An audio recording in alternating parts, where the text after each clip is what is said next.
我係澳洲註冊營養師 Mimi 啊，咁我咧今日就分享下咧新嗰個嘅美國飲食金字塔啦。咁呢個係講緊第二個重點，佢就講緊咧話建議就係去攝取一啲嘅全脂嘅奶品，但係要冇糖嘅咁。聽落去咧應該都好多爭議。全脂奶品，哇又話唔好嘅咁。咁我諗其實都要因應情況啦，因為呢個係飲食指引。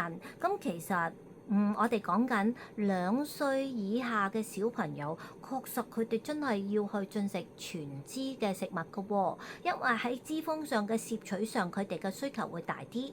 咁慢慢隨着年齡嘅改變會有唔同，咁同埋都要因應翻就係講緊你飲幾多啦？你又會去點樣運用呢啲全脂嘅產品、奶類產品啦咁。咁我諗都好多呢啲嘢要去思考嘅。咁亦都要因應個人嘅情況啦。總之，我覺得永遠都係諗住佢9個重點嘅第7個點就係個飲食要係私人化嘅。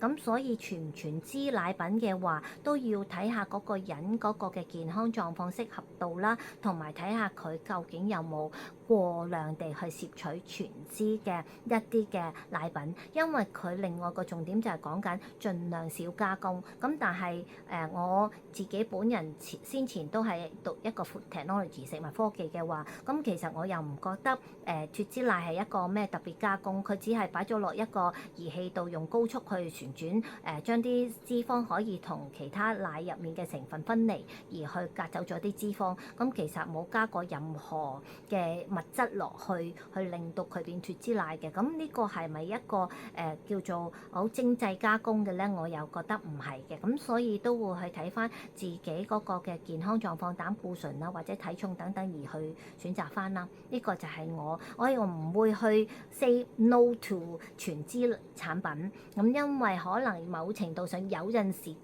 個別嘅一啲嘅食物，可能真係要用到一啲嘅少量嘅全脂嘅奶品啦，或者可能對於2歲以下嘅小童，咁小朋友佢哋係需要嘅。咁所以如果要概括，即係講緊美國人嘅話，可能佢就會係咁講啦，亦都係重點佢唔想講，佢唔想要加工嘛，係啦。咁所以呢一 part 嘅話就係如果你問我仍然嘅保留，我仍然係會堅持脫脂嘅奶品係其實基本上都係一個好好嘅食物咯。係啊，咁可以擺喺我哋嘅飲食當中。咁唔加糖嘅話就絕對㗎啦。所以嗰啲咩朱古力奶啊、士多啤梨奶、香蕉奶嗰啲嘅話，間唔中可能飲下好啦，咁就唔好當係日日，因為而家係講緊每日嘅飲食嘅指引。咁日日嘅咁去飲朱古力奶啊，或者成都唔係一個健康嘅。你話有陣時好偶然間話佢哋覺得好掛住，咁你飲下就無妨咯。係啦，咁所以喺呢一 part 嘅話，係咪全部全脂